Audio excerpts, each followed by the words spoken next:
আসসালামু আলাইকুম, সবাই কেমন আছেন? এই তো আমরা দুই মা ছেলে মিলে চলে যাচ্ছি বিশেষ এক কাজে। চলেন দেখি কি কাজ।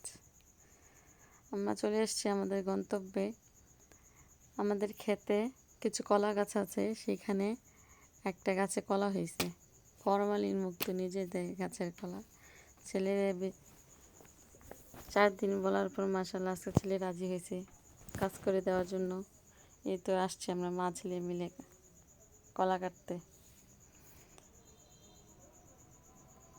ছেলে আমার অনেক পরিশ্রম করতেছে গাছ থেকে কলা কাটার জন্য। ওই তো নিচে নেমে কলা কাটতেছে। কলাগুলো দেখতে যেমন সুন্দর, খেতে মাশাআল্লাহ অনেক মজা। ফরমালিন ছাড়া কলা। এই তো দেখতেছেন তো সবাই কি সুন্দর কলা। গাছের জিনিসের প্রতি সবারই অন্যরকম একটা থাকে।